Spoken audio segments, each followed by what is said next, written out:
गीता 18 के श्लोक नंबर 62 में भगवान स्वयं कह रहे हैं कि अर्जुन उस परमेश्वर की शरण में जा जिसकी कृपा से परम शांति व शाश्वत स्थान अर्थात सतलोक को प्राप्त होगा। वो परमेश्वर कौन है, कहां है, कैसा है, जानने के लिए कृपया अवश्य सुनिए जगत गुरु तत्वदर्शी संत रामपाल जी महाराज के अमृत वचन।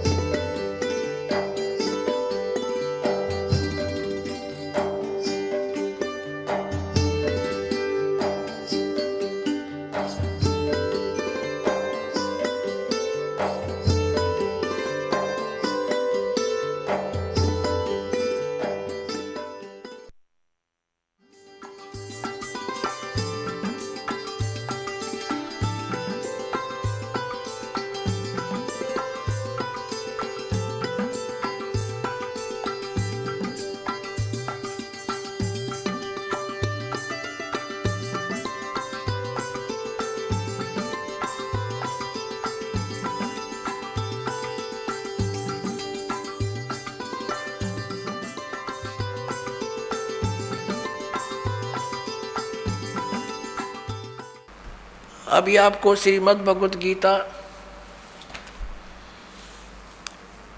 अध्याय नंबर 8 के श्लोक नंबर 13 में दिखाया था कि ओम इति एकाक्षरम ब्रह्म विवरण माम अनुसमरण यह प्रयाति तदंदेहम सयाति परमाम गतिम। मुझ ब्रह्म का ये गीता ज्ञान भी यही काल ऐसे प्रवेश करके श्री कृष्ण में प्रवेश करके बोल रहा है जैसे मानधाता के पुत्र प्रकृष्ट में प्रवेश होकर उन गंधर्वों का नाश कर दिया और उधर से पुरंजय के अंदर प्रवेश होकर असुरों का नाश कर दिया। ऐसे श्री कृष्ण में प्रवेश होकर के अर्जुन को युद्ध के लिए तैयार कर दिया और गीता का ज्ञान वेदों वाला और कुछ अपनी अटकल लड़ा के इसमें ज्ञान दे दिया। तो ये ब्रह्म बोल रहा है जो ब्रह्मा विष्णु महेश रुद्र इन सब का पिता है और दुर्गा इन सब की माता है। अब ये तो कह रहे हैं आदरणीय शंकराचार्य और सारे पवित्र हिंदू धर्म के गुरुजन कहते हैं कि केवल ब्रह्मा विष्णु महेश ही की पूजा करो, सर्वेश्वर महेश्वर हैं। और विष्णु जी कह रहा है कि मैं तो दुर्गा देवी की पूजा करता हूँ, दुर्गा की, और इसके ऊपर मैं किसी भगवान को नहीं जानता। ये इनका स्पिरिचुअल नॉलेज इनके गॉड का, भगवान का है जिसको ये पूज रहे हैं। दुर्गा कह रही है हिमालय को श्री देवी पुराण में 7वें स्कंद में 562 पृष्ठ पे कि केवल उस ब्रह्म की पूजा करो और सब बातें छोड़ दो। उसका ओम नाम है, ओम नाम के जप से उसकी प्राप्ति होगी, उस ब्रह्म को पा जाओगे जो ब्रह्म लोक में रहता है। और ये ब्रह्म क्या कहता है कि मेरा तो एक ओम अक्षर है और इसकी साधना करने से ओम से जो होने वाली परम गति है वो प्राप्त हो जाएगी। कहाँ जाएंगे? ब्रह्मलोक में। ब्रह्मलोक में गए हुए प्राणी भी फिर पुनरावृत्ति में। गीता जी अध्याय नंबर 8 के श्लोक नंबर 16 में लिखा, देखिएगा। अब ये तो आपने अध्याय नंबर 8 का और श्लोक नंबर 13 अभी पढ़ा था पहले भी, फिर देख लेते हैं। ओम इति एकाक्षरम ब्रह्म विहरण माम अनुसमरण ये प्रियाति तजंदेहम सयाति परमाम गतिम। ओम एक अक्षर, माम ब्रह्म मुझ ब्रह्म का, केवल यह एक अक्षर ओम है। ओम का इन्होंने अनुवाद ऐसे किया है, ऐसे कहो तो ऐसे लिख लो, एक का बात है। तो उसकी परम गति होती है जो ओम नाम के सतर की, वो कहाँ जाता है? ब्रह्मलोक में चला जाता है। जैसे अभी आपने श्री देवी पुराण में पढ़ा कि श्री देवी जी कहती हैं कि तुम ओम नाम का जाप कर और उस ब्रह्म को प्राप्त हो जाएगा, ब्रह्मलोक में चला जाएगा। अब ब्रह्मलोक में गए प्राणी फिर पुनरावृत्ति में आते हैं, देखिएगा। ये गीता अध्याय नंबर 8 का और श्लोक नंबर 16। हे अर्जुन, ब्रह्मलोक पर्यंत सब लोग पुनरावृत्ति में हैं। यहाँ देखना, इन्होंने स्टार लगा रखे पुनरावृत्ति का, यहाँ परिभाषित किया है, अर्थात जिनको प्राप्त होकर पीछे संसार में आना पड़े, ऐसे इसको पुनरावृत्ति कहते हैं। ब्रह्मलोक तक पर्यंत, ब्रह्मलोक तक जितने भी लोग हैं उनमें गए हुए प्राणी भी पुनरावृत्ति में जन्म मृत्यु होती है। और ये स्वयं भी स्वीकार करता है गीता ज्ञानदाता कि अर्जुन तेरे और मेरे बहुत जन्म हो चुके, तू नहीं जानता मैं जानता हूं। तो ब्रह्म इनकी पूजा करने वाला भी जन्म मृत्यु में बना रहा तो परम शांति नहीं। गीता जी अध्याय नंबर 17 के और श्लोक नंबर 23 में कहा है कि उस सच्चिदानंद ब्रह्म को पाने का किसको, जहां जाने के बाद साधक फिर लौटकर संसार में कभी नहीं आते। देखिएगा अध्याय नंबर 15 का पंचदशो अध्याय 15वां अध्याय का ये प्रथम मंत्र है कि ऊर्ध्व मूलम अधः शाखम अश्वत्थम प्राहु अव्यम छंदासी यस्य प्रणानी ये तम वेद स वेदवित। अब ये क्या बताया है कि आदि पुरुष परमेश्वर मूल आले, ऊपर को जड़ है वो तो पूर्ण परमात्मा है। अधः शाखम नीचे को शाखा, ये अनुवाद गलत किया है ब्रह्मा रूप मुख्य शाखा वाला। देखिएगा इस 2 नंबर श्लोक में अधः अधः 2 जगह है, इनका अनुवाद इन्होंने खुद किया है। यहाँ पर अधः माने नीचे, अधः माने नीचे, अधः माने नीचे, अधः माने नीचे। तो अधः यहाँ नीचे लिखना था, ऊपर को जड़ वाला, ऊपर को मूल वाला। आदि पुरुष परमेश्वर तो समझो उल्टा लटके संसार रूपी वृक्ष की जड़ है और नीचे को शाखा है, ये समझो। इसकी तरफ संकेत है ये गीता जी अध्याय नंबर 15 के श्लोक नंबर 1 में ऊर्ध्व मूलम अधः शाखम अश्वत्थम प्राहु अव्यम। ये है वो उल्टा लटका हुआ संसार रूपी वृक्ष, ऊपर को जड़ और नीचे को शाखा वाला। अब तीनों गुण यहाँ देखिएगा। अब गीता जी अध्याय नंबर 15 का श्लोक नंबर हम 1 पढ़ रहे हैं। इसका अर्थ है कि जो ऊपर को जड़ नीचे को शाखा, बिल्कुल स्पष्ट है अधः शाखम। इन्होंने तो अड़ंगा डांड तो मतलब था, ज्ञान था ही नहीं। संसार रूपी पीपल के वृक्ष को अविनाशी कहते हैं, वेद जिसके पत्ते कहे गए हैं। उस संसार वृक्ष को जो पुरुष मूल सही तत्व से जानता है, स वेदवित, वह वेद के तात्पर्य को जानने वाला है, अर्थात वो तत्वदर्शी संत है। सह वेदवित तत्व से जानता है तो वह वेद के तात्पर्य को जानने वाला था, तो तत्वदर्शी संत है, इसका अर्थ ये।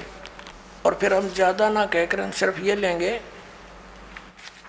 कि 15वें अध्याय के 4थे श्लोक में स्पष्ट किया है कि जब तत्वदर्शी संत मिल जा तो तत्व ज्ञान रूपी शस्त्र के द्वारा इस ज्ञान रूपी अंधकार को समझकर इसका नाश करके उसके पश्चात परमेश्वर के उस परम पद की खोज करनी चाहिए, जहाँ जाने के बाद साधक फिर लौटकर कभी संसार में नहीं आते। देखिएगा यहाँ से लेंगे क्या लिखा कि उस संसार वृक्ष की तीनों गुण रूप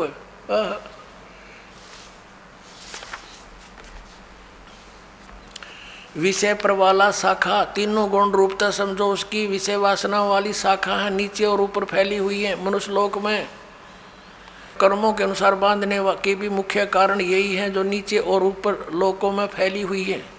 ऊपर स्वर्ग लोक में, नीचे पाताल लोक में, पृथ्वी लोक पर ज्ञान बोला ही जा रहा है। अब ये तीनों गुण रूपी शाखा है। 3 गुण क्या है? रजगुण ब्रह्मा, सतगुण विष्णु, तमगुण शिव जी। देखिए मार्कंडेय पुराण, प्रकाशक है, मुद्रक है, गीता प्रेस गोरखपुर, गोविंद भवन कार्यालय कोलकाता का संस्थान। ये इनके फैक्स और फोन नंबर है। इसके 123 पृष्ठ पर देखिएगा, ये संक्षिप्त मार्कंडेय पुराण 122 के नीचे आएंगे, फिर साथ में इधर 23 है। अब मार्कंडेय जी बोले मुने, अब यहाँ जाते इसके सामने ही। इस प्रकार स्वयंभू परमात्मा की 3 अवस्थाएं हैं। रजोगुण प्रधान ब्रह्मा, तमोगुण प्रधान रुद्र, सतोगुण प्रधान विश्वपालक विष्णु है। ये ही 3 देवता हैं और ये ही 3 गुण हैं। कंसेप्ट क्लियर हुआ? समझदार को संकेत ही बहुत होता है। अब फिर पढ़िएगा इस पवित्र श्रीमद् भगवत गीता अध्याय नंबर 15 के श्लोक नंबर 1, 2 से आगे। एक तो पढ़ लिया आपने, अब 2 को देखिए। अध्याय नंबर 15 श्रीमद् भगवत गीता नंबर 2 में क्या कहा है कि इस संसार वृक्ष की तीनों गुण, रजगुण ब्रह्मा, सतगुण विष्णु, तमगुण शिव जी रूपी शाखा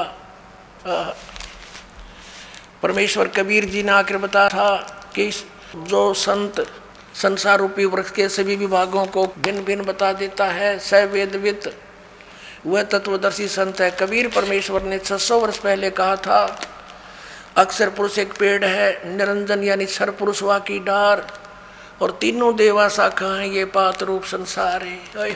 तो वो थे भगवान जो तत्वदर्शी संत की भूमिका करने आते ही आते हैं, वो ज्ञान वही समझाते हैं। तो ये बता कि तीनों गुण, रजगुण ब्रह्मा, सदगुण विष्णु, तम गुण शिव जी, ये जड़ तो पूर्ण परमात्मा स्वयं परम अक्षर ब्रह्म कबीर देव कबीर साहब हैं, ये कबीर साहब हैं। और अक्षर पुरुष ये तना है, शर पुरुष ये डार है। इसके 3 पुत्र हैं, रजगुण ब्रह्मा, सदगुण विष्णु, तम गुण शिव जी, ये शाखा है। और पात रूप ये सब यहाँ के तीनों लोकों के प्राणी हैं। अब आपके ये पवित्र श्रीमद् भगवद गीता जैसा पवित्र सदग्रंथ समझ में आवेगा।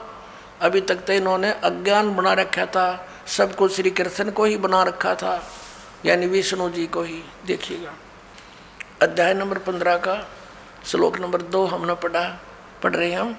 उस संसार वृक्ष की तीनों गुण, रजगुण ब्रह्मा, सदगुण विष्णु, तम गुण शिव जी, ये जल से बड़ी हुई नहीं। विषय परवाला शाखा, ये तो शाखा हैं, नीचे और ऊपर फैली हुई हैं, यानी 3 लोकों पर, पाताल लोक, पृथ्वी लोक और स्वर्ग लोक पर इन भगवानों का आधिपत्य है। एक गुण का एक विभाग के मंत्री हैं ये। और कर्मा के अनुसार बांधने वाली भी मुख्य कारण, मुख्य जड़ें, यानी ये हमें यहाँ बांधे रखती हैं, फंसाए रखते हैं, नीचे और ऊपर फैली हुई है। सभी लोकों में नहीं, ऊपर और नीचे फैली है। अब तीसरे में कह गीता ज्ञानदाता कहता है, इस संसार का स्वरूप जैसा कहा है वैसा यहाँ विचार काल में नहीं पाया जाता। अब क्या कहता है ये गीता ज्ञानदाता कि जो तेरा और मेरा डिस्कशन चल रहा है इस गीता के ज्ञान में, मैं इस पूरे ब्रह्मांडों के सारे संसार रूपी वृक्ष की यानी सभी ब्रह्मांडों की जानकारी नहीं रखता। मुझे इसके आदि और अंत का, सतिथि का कोई ज्ञान नहीं। इससे ये भी सिद्ध हो गया कि गीता ज्ञान दाता जो है ये सर्जन करता नहीं है, ब्रह्मांडों का रचने वाला नहीं है, वो कोई और भगवान है जिसने सब ब्रह्मांड रचे।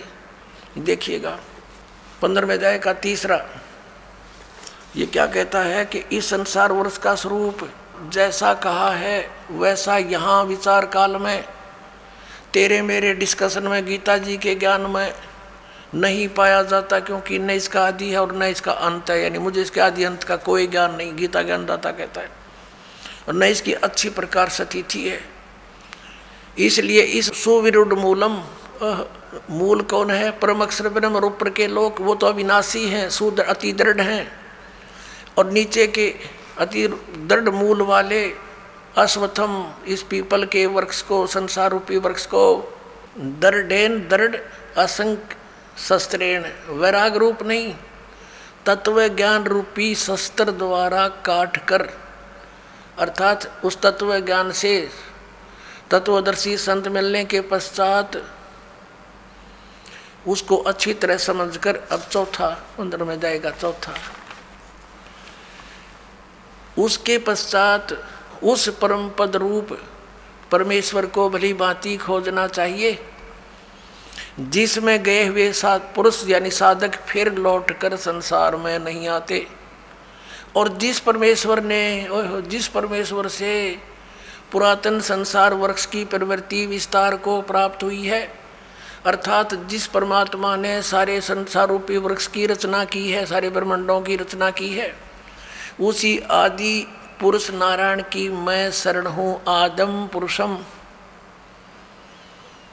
उसी आदि पुरुष यानी गीता ज्ञानदाता से कोई अन्य है उसकी शरण में हूँ, इस प्रकार दृढ़ निश्चय करके उस परमेश्वर का पर्वदेवा ने पूजा करनी चाहिए। ये तो अपनी अटक लड़ाते हैं, जैसा ये करते हैं ध्यान दोनों, पर्वदेवा ने उसकी पूजा करनी चाहिए। गीता ज्ञानदाता कहता है कोई और है वो पूज्य। पुण्यात्माओं, सुबह के सत्संग में विषय था कि 3 परमात्मा मुख्य रूप में, 3 पुरुष, सरपुरुष, अक्षर पुरुष और परम अक्षर पुरुष। तो यहाँ पर जो परम अक्षर पुरुष है, हम उसकी तरफ संकेत करते हैं कि वो है, वो पूज्य। वो कौन है? वो स्वयं कबीर भगवान है, कबीर देव है, जिसने 600 वर्ष पहले आकर वो लीला की थी जो वेद बताते हैं और हमारे सदग्रंथों में विद्यमान है। अब इस विषय को ज़्यादा ना बढ़ाकर दास उस प्रसंग पर आते हैं कि गीता ज्ञान दाता तो कहता है कि उस परम अक्षर ब्रह्म की पूजा करो, उसके विषय में तत्वदर्शी संतों के पास जाओ, जैसे चौथे अध्याय के 34वें श्लोक में कहा है। अध्याय नंबर 4 के श्लोक नंबर हम 32 को पढ़ेंगे। ये 32 इस प्रकार, यानी 25 से लेकर 31 तक इस प्रकार और भी बहुत तरह के यज्ञ यानी धार्मिक अनुष्ठान की जानकारी ब्रह्मण मुखे, यहाँ गलत कर दिया ना वेद की वाणी। देखिए 17वें अध्याय के 23वें श्लोक में स्वयं ब्रह्मण माने, ये देखिएगा अध्याय नंबर 17 का और श्लोक नंबर 23। इसमें क्या कहा है कि ओम तत्सत इति निर्देश है ब्रह्मण तिर्विद समर्थ ब्राह्मणा तेन वेदा च यज्ञा च विहिता पुरा। अब यहाँ ओम ओम तत् तत् सत सत, ये 2 सांकेतिक शब्द हैं, दास बताएगा। इति यह 3 प्रकार का सच्चिदानंद घन ब्रह्म, ब्रह्मण माने सच्चिदानंद घन ब्रह्म का नाम कहा है। यहाँ सच ब्रह्मण माने सच्चिदानंद घन ब्रह्म गीता ज्ञान दाता से अन्य है। तो यहाँ इन्होंने चौथे अध्याय के 32वें श्लोक में अनरच कर दिया। इस ब्रह्मण शब्द है ब्रह्मण मुखे एवं विबहुविधा, इस प्रकार बहुत प्रकार की यज्ञ माने धार्मिक अनुष्ठान, विचिता माने विस्तार पूर्वक ब्रह्मण मुखे सच्चिदानंद घन ब्रह्म के द्वारा अपने मुख कमल से बोले गए हैं, वो तत्व ज्ञान है। इस प्रकार और भी बहुत प्रकार के यज्ञ यानी धार्मिक अनुष्ठानों की जानकारी यहाँ लिखना था। सच्चिदानंद घन ब्रह्म की वाणी में, कबीर वाणी में विस्तार से कहे गए हैं। उन सब को तू कर्म जान, जैसा भी होने वाला जान, इस प्रकार तत्व से जान कर तू उनके अनुष्ठान द्वारा, उस साधना के द्वारा कर्म बंधन से तू सर्वथा मुक्त हो जाएगा। अब यहाँ देखिएगा चौथे अध्याय के 34वें श्लोक में इसने कहा है, चौथे अध्याय के 34वें श्लोक में इसने कहा है गीता ज्ञान दाता ने, उस ज्ञान को, वो तत्व ज्ञान है जो सच्चिदानंद घन ब्रह्म ने अपने मुख से बोला है, वो कबीर वाणी, वो तत्व ज्ञान है। उस ज्ञान को तू तत्वदर्शी ज्ञानियों के पास जाकर समझ, उनको भली भांति दंडवत प्रणाम करने से, उनकी सेवा करने से और कपट छोड़कर सरलता पूर्वक प्रसन्न करने से वे परमात्म तत्व को भली भांति जानने वाले तत्वदर्शी न, तत्वदर्शी न माने तत्वदर्शी संत ज्ञानी महात्मा तुझको तत्व ज्ञान का उपदेश करेंगे। गीता अध्याय नंबर 17 के श्लोक नंबर 23 में गीता ज्ञान दाता कहता हूँ सच्चिदानंद घन ब्रह्म के पाने का मंत्र ओम तत्सत, ये उसकी साधना है और तत्वदर्शी संत बतावेगा। ओम तो इसने डिक्लेयर कर ही रखा, सार्वजनिक है। तत् और सत सांकेतिक है, इसको पता नहीं, उसके लिए तत्वदर्शी संतों के विषय लिए छोड़ दिया। वो इस दास को पता है, परमात्मा ने बताया है।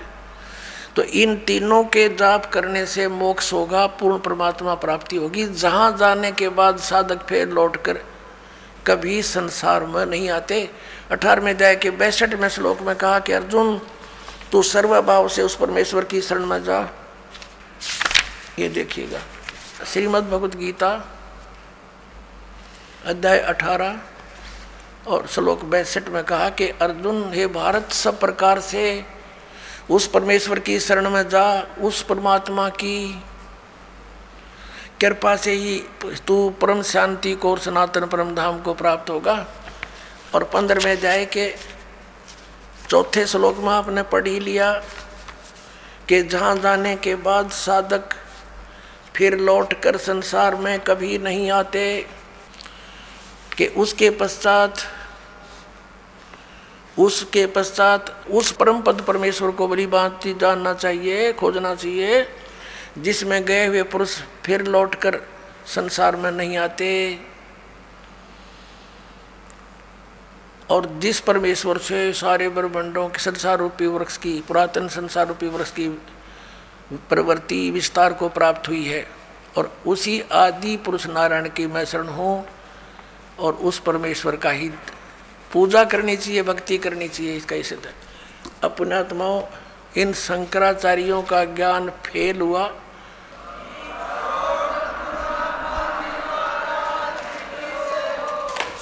अपनात्माओं, ये दास अभिमान से नहीं कहता, क्योंकि ज्ञान ना तो इन शंकराचार्यों का बनाया हुआ, ये तो वेदों और गीता और पुराणों में लिखा है, ये उसको समझ नहीं सके, दास समझ गया, बस इतनी सी बात है। अब देखिएगा, हमने 11 अक्टूबर सन 2009 को इन सभी आदरणीय शंकराचार्यों से प्रार्थना की थी कि आप जी आध्यात्मिक ज्ञान चर्चा के लिए पधारें, लेकिन ये अपने आप को शायद महान समझते हैं और अपनी बेइज्जती समझी होगी रामपाल से गोष्ठीकरण में, लेकिन उस तरह नहीं तो इस तरह कर दिया हमने तो इनकी हिंदी। अब संसार आप समझ जाएगी जनता ये किसे एक शंकराचार्य है। ये देखिएगा, हमने इनके पास ये पत्र भेजे थे सभी शंकराचार्यों के चारों के पास। हमारा उद्देश्य प्रार्थना पत्र है, हमारा उद्देश्य विश्व मैत्री, समाज सुधार, आत्म उद्धार, भ्रमित जिज्ञासुओं को शास्त्र अनुसार निर्णायक सद्भक्ति पद्धति प्रदान करना, आध्यात्मिक ज्ञान चर्चा। सभी हिंदू धर्म के माननीय शीर्ष शंकराचार्यों व अन्य सभी आदरणीय आचार्यों से हार्दिक प्रार्थना है कि वे सतलोक आश्रम बरवाला, जिला हिसार, हरियाणा, भारत में एकत्र होकर आध्यात्मिक ज्ञान चर्चा करें, ताकि भ्रमित भक्त समाज को सही दिशा मिल सके। उसके लिए हमने यहाँ से इनके पास प्रार्थना भेजी थी और इन्होंने सिग्नेचर दिए हैं। KS नारायण, एडमिनिस्ट्रेटर श्री श्रृंगेरी मठ एंड प्रॉपर्टीज श्रृंगेरी, इतने। ये 16/8/2009 को ऐसे ये हमने सबके पास भेजा था। इन्होंने हमारे को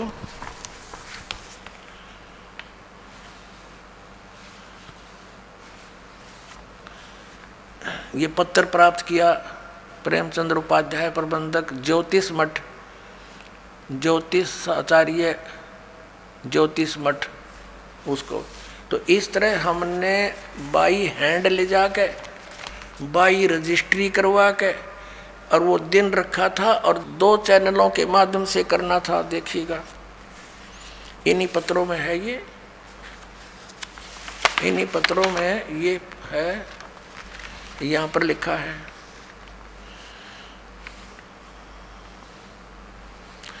इस सर्व कार्यक्रम आध्यात्मिक ज्ञान चर्चा का सीधा प्रसारण सुप्रसिद्ध टीवी चैनलों जी जागरण, एक नंबर जी जागरण, दूसरा साधना पर 11 अक्टूबर 2009 को शाम 6 बजे से 10 बजे तक किया जाएगा। लेकिन ये नहीं आए। यहाँ पूरा प्रोग्राम इसी आश्रम में हुआ था। तो पुण्यात्माओं, एक भक्त जो वहाँ गया था जोशी मठ में, तो उसने वो श्री स्वरूपानंद जी तो स्वयं तो मिले नहीं, उनके प्रबंधक से उनको साइन ले आए थे। तो एक और मिले थे श्री माधव आश्रम जी शंकराचार्य। उसके विषय में उस भक्त ने बताया कि वहाँ के व्यक्ति बता रहे थे, और वो कह रहे थे कि इस श्री माधव आश्रम जी ने श्री स्वरूपानंद शंकराचार्य जी को शास्त्रार्थ में हरा दिया था। अब देखो वो कौन है, ये देखिएगा। ये है वर्तोत्सव पर्व निर्णायक पत्रिका, ये इन्होंने कोई छापी है। धर्म की जय हो, प्राणियों में सद्भावना हो, गौ माता की जय हो, श्री हरि, ये इनका नारा है। ये है श्री माधव आश्रम जी।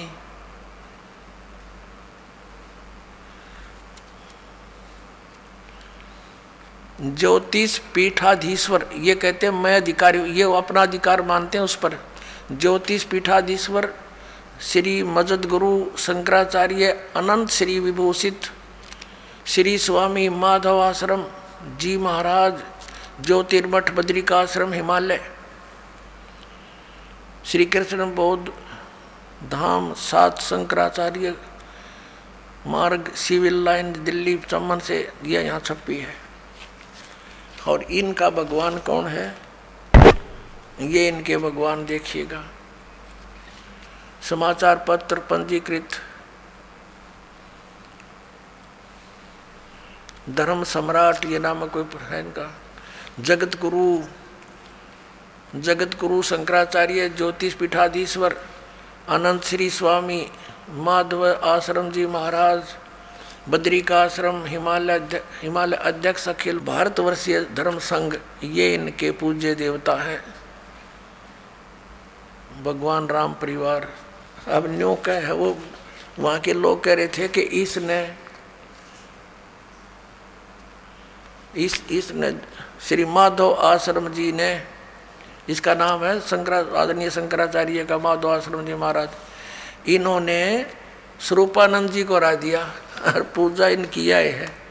ये इनके भगवान, इन रजगुण ब्रह्मा, सतगुण विष्णु, तम गुण शिव जी, इन तीनों देवताओं की पूजा श्रीमद् भगवत गीता जी के अंदर मना किया है। 7वें अध्याय के 10 से लेकर 12 और 20 से लेकर 23 के श्लोक में, वो आने वाले समय में आपको दिखाएंगे।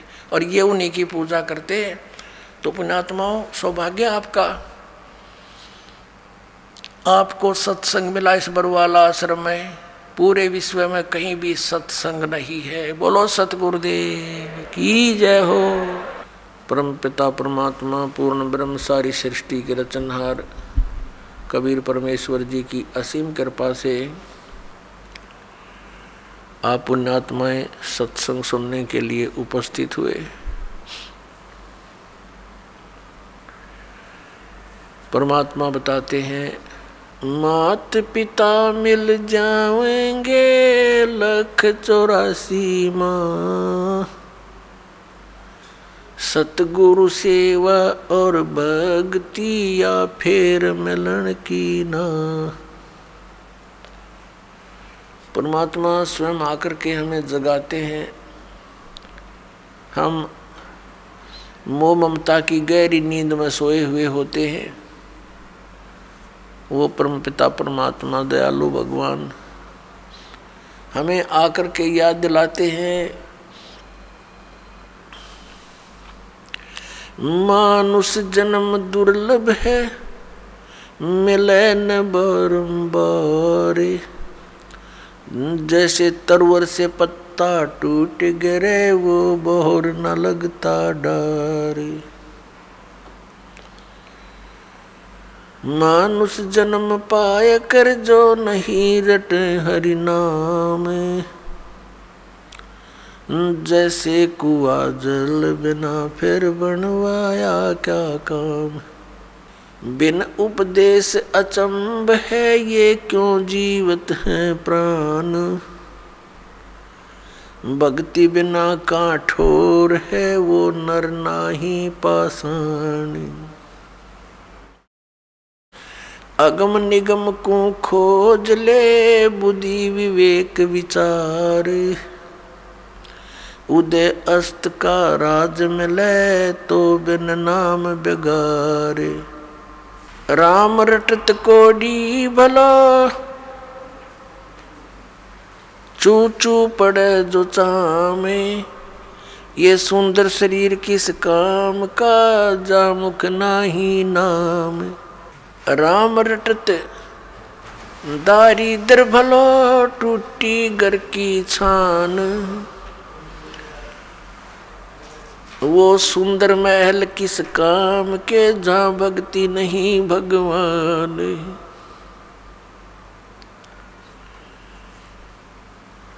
राम रटत कन्या भली, साकेट भलो न पूत। जैसे बकरी के गल में गल थना, जिसमें दूध ना मूत। हमारे परमात्मा ने, हमारे पिता ने, हमारे जनक ने आकर के हमें ये ज्ञान बताया कि आप इस लोक के वासी नहीं हो, आप यहाँ के रहने वाले नहीं हो, और जिन इन संसारिक सुखों को आप सुख मानते हो, ये झूठा सुख है, ये अस्थायी है। आप जी को यहाँ रोके रखने के लिए आपको इतना विवश कर दिया इस काल भगवान ने। अपने तीनों पुत्रों को, ब्रह्मा जी को रजगुण युक्त बना दिया, विष्णु जी को सतगुण युक्त बना दिया और शंकर जी को, शिव जी को तमोगुण युक्त बना दिया। और इनके अंदर से निकल रही वो तरंग हम सभी प्राणियों को प्रभावित कर रही है। भले ही ये भगवान, भले ही ये प्रभु, ये स्वामी अपने अपने लोकों में रहते हैं, ब्रह्मा लोक में ब्रह्मा जी, विष्णु लोक में विष्णु जी और शिव लोक में शिव जी, लेकिन इनके अंदर से, इनके शरीर से निकल रही वो गुणों की तरंग वो हमें प्रभावित कर रही है, यहाँ बैठों को। इन भगवानों के अंतर्गत, इन स्वामियों के अंतर्गत तीन लोक आते हैं। ये पृथ्वी लोक, ऊपर स्वर्गलोक और नीचे पाताल लोक। इन तीन लोकों में प्राणी हैं और इनसे बाहर के जो प्राणी हैं वो इनकी रेंज से बाहर हैं, बाहर के दूसरे लोकों में जो है। इन तीन लोक के प्राणियों को ये तीनों प्रभावित रखते हैं। इनकी इतनी रेंज है, वहाँ तक इनका प्रभाव बना रहता है। जैसे रसोई के अंदर मिर्चों का छौंक लगाया जाता है तो वो मूल वस्तु, जो साकार वस्तु मिर्च रसोई में विद्यमान है, उसका छौंक लगा, उस छौंक से निकली हुई तरंग दूसरे कमरों में, दूसरे कक्षों में पहुंची और वहाँ बैठे व्यक्तियों को भी छींकें आने लगी। अब उनको छींकें ना आवे तो उनके बस की बात नहीं, क्योंकि मिर्च का प्रभाव है। और साकार वस्तु रसोई में उसके निराकार गुण ने, शक्ति ने दूसरे कक्षों में बैठे व्यक्तियों को भी प्रभावित कर दिया। ठीक इसी प्रकार श्री ब्रह्मा जी रजगुण युक्त है। जैसे मिर्च को मिर्च वाले गुण से युक्त कर दिया, अब मिर्च तो है ही उसका नाम, लेकिन उसमें गुण भी वही है जो उसका नाम है, तो वो गुण भी और वही है और मिर्च भी वही है। इसी प्रकार ये ब्रह्मा जी रजगुण है तो ये गुण भी यही है, क्योंकि इसी से हम प्रभावित होते हैं। और ब्रह्मा कहो चाहे इसको रजगुण कहो। इसी प्रकार अन्य इन दोनों भगवानों की, सतगुण विष्णु, तमगुण शिव जी समझो। परमात्मा ने आके बताया कि तुम्हारे को बड़े सुनियोजित तरीके से षड्यंत्र रच कर आपको यहाँ रोक रखा है। अपने आत्मा, आप बहुत भोले हो, बालक हो, इस भगवान के मार्ग में। और बालक की इतनी बुद्धि नहीं होती वो अपने हानि और लाभ को सोच ले। आप तो इतने अबोध बच्चे हो, जब तक आपको तत्व ज्ञान नहीं होता। जैसे एक छोटा सा बच्चा, 1-1.5-2 वर्ष का बालक, उसको ज्ञान ही नहीं किसी भी पदार्थ का, ये अच्छा है या बुरा है। वो छोटा सा बालक किसी भी ऐसी वस्तु को, जैसे अग्नि में हाथ दे देता है, गर्म दूध है रखा है गिलास में, उसको हाथ मारता है, गिरा लेता है, आप भी जल जाता है, हाथ भी जल जाता है। तो ऐसे उसको पता ही नहीं और फिर रोता है। उसको पता ही नहीं कि जो तू कर रहा है ये ना करने के कार्य हैं। ठीक इसी प्रकार परमात्मा ने, परमेश्वर कबीर जी ने आकर बताया कि जो क्रियाएं तुम कर रहे हो जो शास्त्र अनुकूल नहीं है, वो क्रियाएं कर्ण की नहीं है। शास्त्रों अनुकूल कौन कौन सी क्रियाएं हैं, कौन कौन सी ना करनी चाहिए, कौन सी करनी चाहिए, उसके विषय में शास्त्र ही प्रमाण है। उस परमेश्वर ने आके हमें याद दिलाया, झूठे सुख को सुख कहे ये मान रहा मन मोद, ये सकल चबीना काल का कुछ मुख में कुछ गोद। परमात्मा ने हमें याद दिलाया कि तुम्हें यहाँ ऐसे रोक रखा है जैसे कसाई बकरे पालता है, बकरियां पालता है, नर और मादा को एक ही स्थान पर रख लेता है सैकड़ों की संख्या में। जिस कसाई की अच्छी कंजम्पशन होती है वो कई सैकड़ों की संख्या में बकरे और बकरियों को पालता है। उनके लिए एक चरागाह बना देता है, एक तालाब बनाता है, एक शेड डाल देता है। गर्मी और सर्दी से बचने के लिए वे वहाँ उसके नीचे आ जाते हैं और उनकी बड़ी देखभाल करता है, केयर टेक करता है। तो वो बकरे भोले भाले ये समझते हैं कि हमारा स्वामी, हमारा मालिक बड़ा दयालु है, हमारे लिए कितनी सुविधा दे रखी है। लेकिन उनको ये ज्ञान नहीं कि जब तुम्हारे यहाँ से वो किसी के बेटे को निकाल ले जाता है, किसी की बेटी को, किसी की माँ को, किसी के भाई या पिता को, तो उस समय इसकी दयालुता तुम्हारी बुद्धि में नहीं रहती। तो पुण्यात्मा, जब वो कसाई बकरों के पास जाता है, वो बकरे उसको नेक व्यक्ति जान के, अपना हितैषी मान के उसकी तरफ दौड़ कर जाते हैं, उसको प्यार देना चाहते हैं।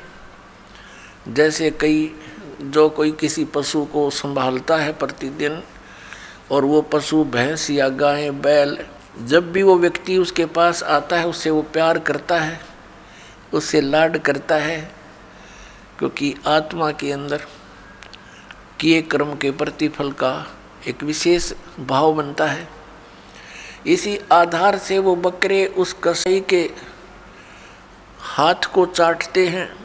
कोई ऐसे ऊपर को पैर करके उसको सीने से लगाना चाहता है, प्यार देना चाहते हैं। अब वो ऐसे पकड़ कर देखता है, बकरों को हाथ लगा कर देखता है जगह जगह से।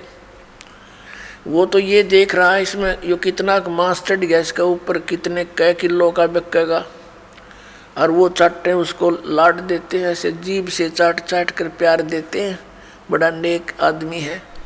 और वो एस्टीमेट लगाने लग रहा है यो कितने का बिकेगा। परमात्मा ने आके बताया कि ठीक इसी प्रकार खाई खुराका पैन पोशाका यम का बकरा पलता है। कहते हैं खाई खुराका और पैर पोशाका, यहाँ यम का बकरा पलता है। इस काल के बकरे पल रहे हो तुम। आप देखते हो पीछे से एक श्रद्धालु सत्संग से जा रहे थे, सच्चा सौदा सिरसा वाले के पेपर में आई थी, और उसके 6 सदस्य यानी टोटल कुल के कुल सारे मर गए एक्सीडेंट में, एक बुढ़ा बच गया। और हम कई जगह देखते हैं, जैसे एक बार भूकंप आया था गुजरात के अंदर, और सभी व्यक्ति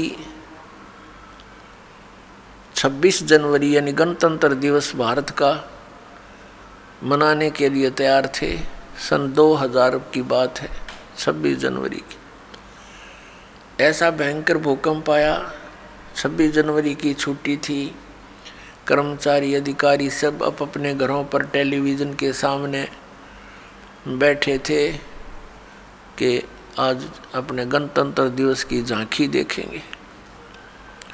ऐसा भयंकर भूकंप आया, जिन मकानों को, कोठियों को, संपत्ति को बनाने में सारा जीवन न्यौछावर कर दिया, उन्हीं कोठियों के नीचे दब के पूरे परिवार नष्ट हो गए। पुण्यात्माओं, इस काल ने आप और हमारे ऊपर इतना प्रेशर डाल रखे हैं, तीनों गुणों का, 3 इंजेक्शन लगा रखे हमारे, ये लगे ही रहते हैं, इनका प्रभाव हमारे ऊपर बना ही रहता है कंटिन्यूसली। तो उसके कारण हम इतने प्रभावित हैं कि हम अपने उद्देश्य को ही भूल चुके हैं। अब विचार करो, जो व्यक्ति उस भूकंप में मर गए या दुर्घटना में मर गए, वो कौन सी क्रियाएं किया करते थे, उनके क्या उद्देश्य थे, उनकी कितनी इच्छाएं थी, और हमारी क्या है, हम क्या सोचते हैं, हम कर क्या रहे हैं। एक भक्त बता रहा था कि मेरी मम्मी बात न्योत कर आई थी, 5 लड़कियां थी, जिनमें से 3 का विवाह इकट्ठा ही था। 3 बेटियों का विवाह हो तो उस समय इस मनुष्य के माइंड की नीडल या सुई 100 से नीचे नहीं रहती। कभी उधर सोचा है ये करूँगा वो करूँगा, चिंता ये बनाई रखी है, हमारे साथ इसने लगाई रखा है। बस की बात नहीं, हमारी परंपराएं ऐसी बन गई जो हमें केवल दुख ही देती हैं, सुख नहीं देती। विवाह के अंदर भात न्योत का आना, फिर एक विवाह फिर उन भाइयों का शुरू हो जाता है, एक बहन का शुरू हो रहा है। तो इस तरह हम अपनी परंपराओं को, रीतियों को गलत बनाकर भी 90% दुखी हैं। अब वो रोहतक बस स्टैंड पर खड़ी थी, एक बस से उतरी थी, दूसरी का इंतज़ार कर रही थी, और खड़ी खड़ी सोच भी रही थी, क्योंकि जिसके 3 बेटियों का ब्याह हो, जो अनुपदेशी है, हमारे भगत तो अब इस बीमारी और बुराई से कति दूर हो जाएंगे। ज्ञान से होंगे, कोई प्रतिबंध से नहीं होती ये बातें। बच्चों का विवाह भगवान ने कर रखा होता है, या हमारी भूल है बाद में जो ड्रामाबाजी, नाचा कूदी, डीजे बजाना, फंड करना, ये कोरी बकवाद है। ये इस विवाह के समय में, इतने पुण्य संयोग के समय में ऐसे बकवाद नहीं करनी चाहिए। कोई घूटी ला रहा है, कोई नाचे कूद है, ये कोई बात हुई? ब्याह किसी का नाचे कोई, ये कोई सांग होया, कोई अकल हुई? लाडू कोई खावे और कूदे कोई, बता कोई बात है यार? तो इस तरह की हम अज्ञान से अपने ऊपर एक न्यारा वजन और रखे बैठे हैं, ये भी हटाना हमने बिल्कुल हटाना पड़ेगा। भक्ति तभी चलेगी, भगत तभी बनेंगे। अब वो पता नहीं क्या क्या विचार कर रही थी, वहाँ ऐसे करूँगी, ऐसा करूँगी, वो ऐसा लाना है, वो फलाना ऐसा करना है, लड़की के कपड़े बनवाने हैं, यानी 100 चिंताएँ होती हैं। वहाँ पिलर के साथ खड़ी खड़ी ऐसे ही चिंतन कर रही थी, कहीं और घूम रही थी, खड़ी थी वहीं पर। एक ड्राइवर ने बस बैक करके सेट करनी थी अपने स्थान पे, कंडक्टर लग गया खुले पैसे देन, किसी के बकाया थे, वो बकाया पैसे। ड्राइवर ने सोची तू लाग फटाफट बस को, उसने बस बैक करी, वह ज़्यादा टेढ़ी होकर पिलर की सीधी होगी, उसने दिखा नहीं दूसरी साइड में, वह पीछे जाकर, और उस बहन ने भी ध्यान नहीं, क्योंकि वो तो सोच विचार में बड़ी थी, उसकी छाती पर आकर लगी बस पाछे तर पीछे पिलर का सारा खड़िए थी, वह वहीं पर आध घंटे में तड़फ कर मर गई। अब वो ब्याह भी रह गया, और जो इधर उधर की जो 1 सेकंड का चैन नहीं था, अब वो कहाँ गई? तो पुण्यात्माओं, हम कति बालक हैं, हमें डर नहीं रहा, हमें याद नहीं रहा वो जाने का समय। और जब तक हमें यहाँ से जाने का समय याद नहीं रहेगा, हम भक्त नहीं बन सकते, हम बुराई से बच नहीं सकते। अब आज कोई नाच रहा है, कूद रहा है, एक समाचार पत्र के अंदर देखा, पढ़ा, उसमें क्या लिखा था कि विवाह था और पहले दिन वो डीजे मंगा कर नाच रहे थे, बहन भी, सब दूसरे भाई रिश्तेदार डांस कर रहे डीजे के ऊपर, वो भी समाचार पत्र में। और अगले दिन वो दुल्हा जो विवाह करने चला था, कार एक्सीडेंट हो गया ट्रेले के साथ में। जितने सदस्य उसके साथ बैठे थे व्यक्ति, वो सारे मर गए, वो भी मर गया। अगले दिन वो टक्कर मार रहे हैं, रो रहे हैं, बालों को पाड़ रहे हैं जो कल नाच रहे थे। अब बजा लो डीजे यहाँ पर। कहते हैं नानक साहिब जी कहते हैं कि ना जाने काल की कर डारे और किस विध ढल जा पासावे, और जिन्हां ते सिर ते मौत खुड़क दी उन्हां नूं केड़ा हासावे। आदरणीय नानक साहिब जी से किसी ने पूछा कि हे महात्मा जी, आप कभी भी खुश नजर नहीं आते, ना कोई त्योहार और तीज मनाते। तब उन्होंने कहा था, भाई ना जाने यहाँ क्या बिजली गिर जा एक पल में, और हमने तो अपनी मौत दिखाई देती है, इसलिए रुचि नहीं बनती इन नाचन और गावन में, यहाँ की नकली खुशी मनावन में कति दिल नहीं मानता। ना जाने काल की कर डारे किस विध ढल जा पासावे, और जिनाते सरते मौत खुड़क दी उन्हां केड़ा हासावे। फिर उनसे पूछा, क्या आप कभी प्रसन्न नहीं होते, ऐसे कैसे जी रहे हो?